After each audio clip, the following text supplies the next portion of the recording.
Assalamualaikum warahmatullahi wabarakatuh. Bismillahirrahmanirrahim.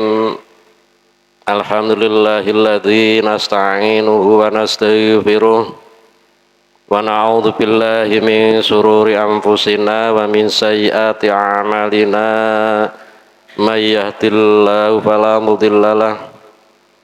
Assalatu wassalamu ala rasulillah wa ala alihi wa ashabihi wa mawalah la khawla wa la quwata illa billah amma ba'du.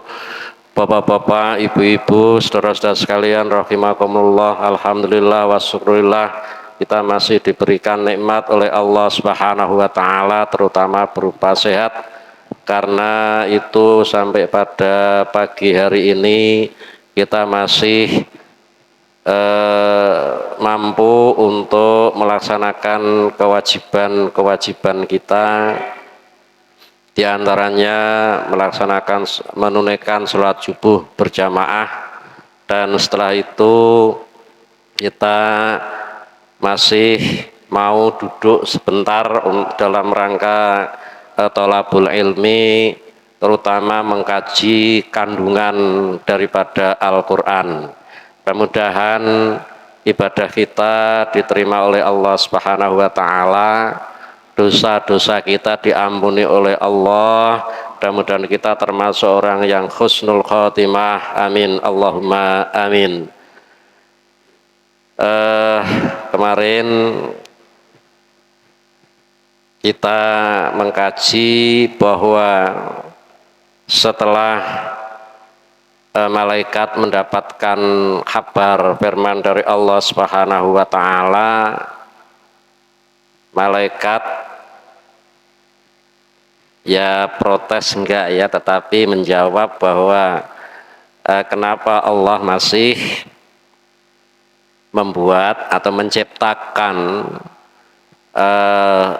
khalifah sebagaimana bentuk yang terdahulu, yaitu dari golongan Banu Jan.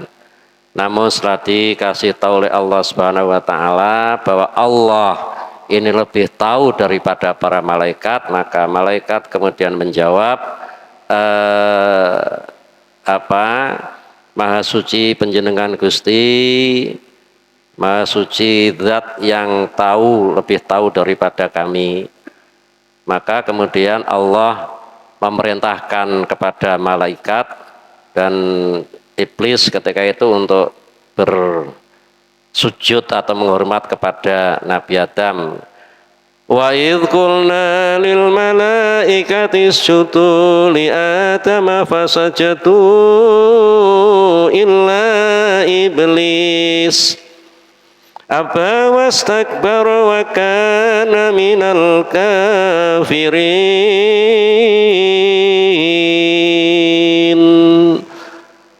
Setelah diminta sujud menghormat, tapi malaikat pada menghormat, iblis yang tidak mau, Azazil yang kemudian menjadi iblis itu tidak mau, karena mereka atau dia itu termasuk orang yang sombong dan termasuk orang yang kafir. Kemudian iblis diusir oleh Allah Subhanahu wa taala. Diusir, dia mau dengan beberapa permintaan. Jadi ketika iblis diusir oleh Allah itu tidak kemudian berangkat, mangkat, tidak, tetapi punya permintaan.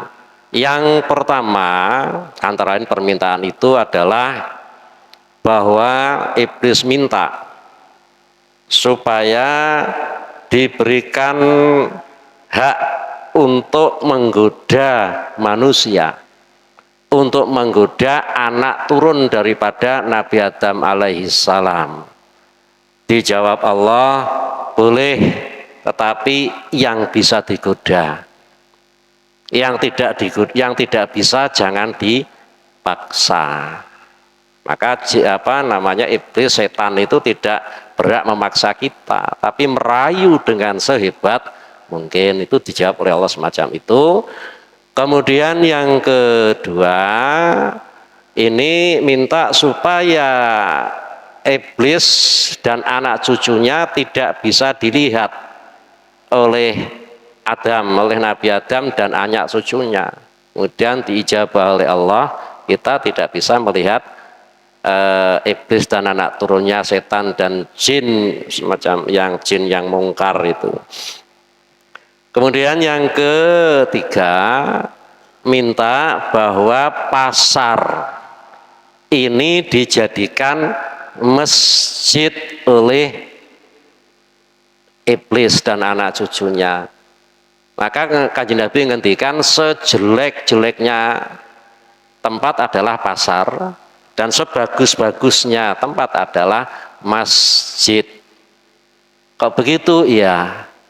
Ternyata pasar itu juga sumber, disadari apa tidak, sumber daripada mungkin orang biasa ngapusi, mungkin itu rekayasa. Maka di situ tempat godaan setan, itu di situ tempatnya setan, diminta oleh kepada Allah Subhanahu wa taala, diijabah. Bapak Ibu dan saudara sekalian, kemudian yang keempat, permintaannya adalah mohon kepada Allah Subhanahu wa taala supaya nek maknane wong kuno ngarani niku jumbleng, Pak. Saya menangi nggih, jumbleng. Jeneng jumbleng menangi nggih. Jumbleng kemudian menjadi kakus. Bar kakus menjadi WC. Bar WC menjadi sekarang jadi toilet. Itu dijadikan rumahnya. Maka dari itu bapak-bapak, ibu-ibu ketika masuk ke toilet itu ya dianjurkan untuk berdoa, Allahumma inni a'udzubika minal khubusi wal khaba'is. Untuk ndonga dereng menawi itu. Nah kadang-kadang kulo dikene ya Pak, kulo niku bingung kok Pak, ngaten canjange. Kita itu nggak bisa membedakan mana WC, mana kamar mandi ya itu. Angge anu mawon saja ketika mau qadil hajah, niat itu masuk ke WC. Ketika mau mandi saja ya tidak lah itulah. Dengan apa? Kalau masuk ke WC atau ke toilet itu mendahulukan kaki kiri sebelumnya berdoa, kemudian ketika pulang atau keluar itu mendahulukan kaki kanan dan seterusnya. Ada lagi permintaan daripada iblis. Yang berikutnya adalah, Gusti kula nyuwun, saya minta agar para pemabuk ini menjadi teman saya tidur. Nah, maka wong mabuk ini tuh nggih kancane setan, kancane turu setan, kancane turu iblis dan seterusnya. Ini bapak-bapak, ibu-ibu, antara lain permintaan iblis ketika mau keluar dari surga, diusir oleh Allah Subhanahu wa taala. Mudah-mudahan kita bisa melihat, bisa mengantisipasi hal-hal tersebut sehingga kita bisa lepas daripada godaan atau tidak tergiur oleh godaan daripada iblis dan anak cucunya. Setelah iblis keluar, maka surga menjadi penghuninya malaikat dengan Nabi Adam alaihissalam. Wa qulna ya Adam uskun anta wa zawjukal jannata wa kula minha ragada haitsu syi'tuma wa la taqraba hadhihi syajarata fatakuna minadh dhalimin.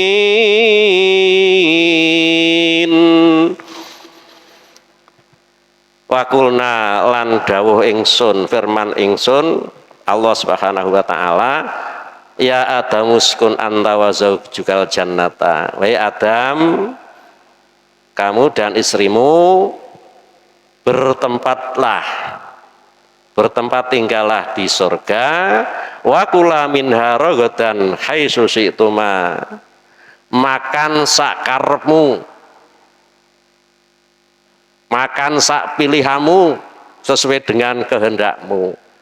Maka dalam satu riwayat itu kalau kita sudah di surga itu ora usah masak, bapak ibu-ibu nggak usah masak, di situ begitu kerentek nyampe. Nah upami kita agak jeli itu ternyata juga sekarang ini sudah diperlambangkan oleh Allah Subhanahu wa Ta'ala dengan apa?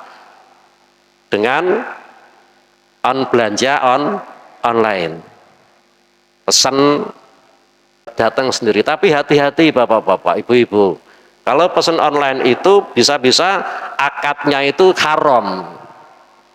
Kenapa?